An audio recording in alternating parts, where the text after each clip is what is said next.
does the next generation really feel about their family business? What are their main concerns? And what conversations do they wish they could have with their parents and grandparents?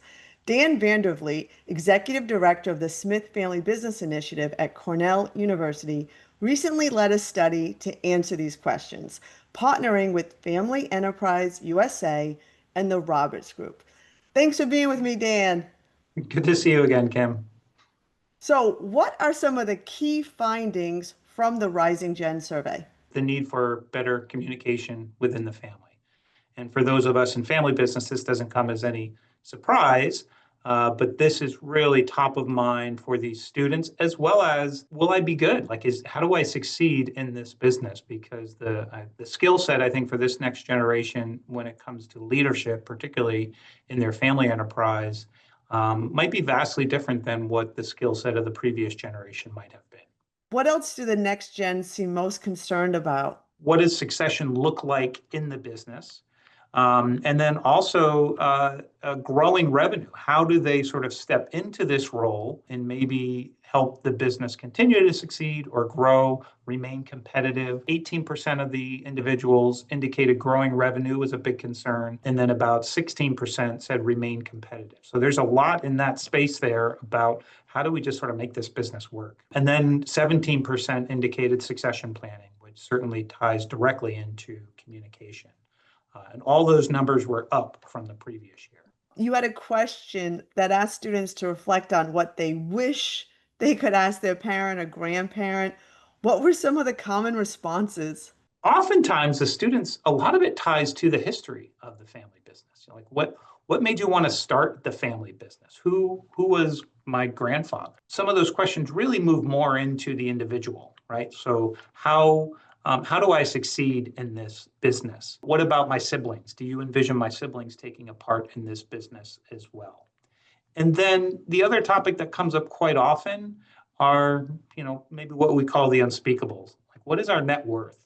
Why don't we ever talk about wealth? What I really like about this question, and I would encourage anyone who's watching this to use this question as a great discussion starter, is what underlies it is, why does it take so much courage to ask that question, right? Why aren't we talking about where the business started? Or why aren't we talking about why don't we sell this business if we fight so much? And what would it take to get to that point where you feel safe having these conversations? So again, this really underlies that core theme of more communication is good, but at the same time, how do we have that communication in such a way that we're getting to some of the answers that are certainly on the minds of these students? That's brilliant, Dan. I'm stealing it for my next gen class. Please do. Really? Oh my gosh, I can't wait to see. We'll have to compare notes. So, as a family business expert and educator, what results did you maybe find most surprising or even alarming? We asked, does your family have any of the following? A board of directors. 60% said no. Succession plan. 61% said no. Does your family have the following? An estate plan. 57% said yes, but 52% said no to irrevocable trusts in the business. A little bit more on governance and communication. Does your family have the following? A family council. 78% said no. Prenup agreements. 62% said no. Or a family constitution. 69% said no. Governance is one of these topics that we certainly talk about a lot for family business, especially those family businesses who want to be successful, who are growing. And as you know, as we go through each generation, there's just more people around the table. So how, as a family, do we decide who's in the business, who's out of the business? What role do siblings play who aren't employed in the business? How do I become an owner in this business? But I think what's really interesting is the issues around family council and family constitution. Because while some businesses do a great job with maybe a board of directors, or at the very least a board of advisors, families are still very reluctant to put in governance around family issues, right? To have conversations outside the business more focused on family matters.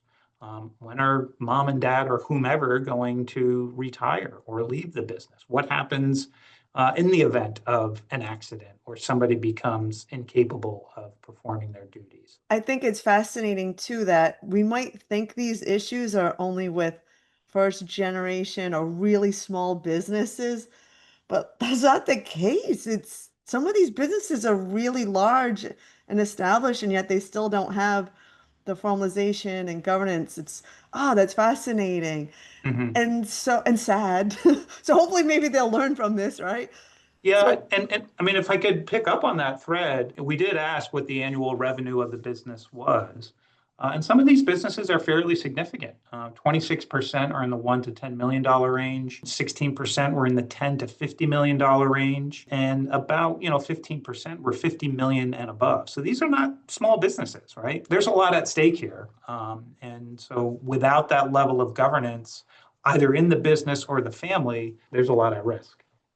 exactly. I'm glad you had all those figures. That really struck me. When reading over the results, I was like, wow, like these are significant. And a lot of jobs and the success of the business probably depends on them putting in practice some of these things you mentioned. Now, So, based on this study, what advice do you have for family business leaders? of those we surveyed, half of them were in the second generation. And this aligns with students I've had in my class over the last 15 years or so. I mean, this is sort of that key time, right? So their parents started a business, whatever that might be. Here they are in their early 20s. They've come to the university to, get a grasp on what they're going to do with their future.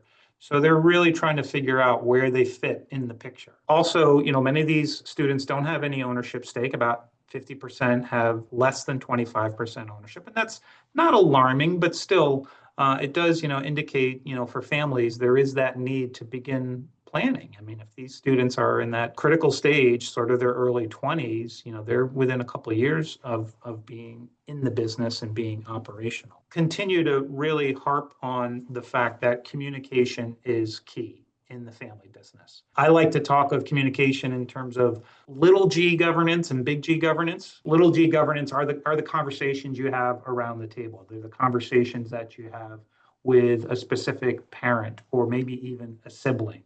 And they set the stage for all of that big G governance, the family council, the board of directors, the board of advisors. And this is one of the things I really work on in my classes, starting with that, what are the questions you want to ask? And then how do you get to that point where you can ask them? And then I think, really beginning to understand the role that governance can play. It's certainly not a cure-all for everything, but it does put into place some of these structures that families are very reluctant to put into place. All right. Families are really good at unwritten rules. I think if we look at any of our families, there are unwritten rules that are attached to birth order, that might be attached to gender, that might just be attached to what we choose to do. But when families start putting pen to paper and say, yeah, you don't just get a job in this business. There's a procedure for being employed in the family business. It's not an entitlement for you. What does it mean to sell your stake, or what does it mean to buy into the business and be an owner versus a manager in the business? So this all, ties into this topic of governance. How does that happen in a family, but also how does it happen in the business, and how does it happen in ownership? Thank you so much, Dan. I'm Kim Eddleston with familybusiness.org and talking about the Rising Gen survey. Please check it out. We'll have a link. And this was with Dan Van Der Vliet of Cornell University. Thank you so much, Dan. Awesome. Thank you.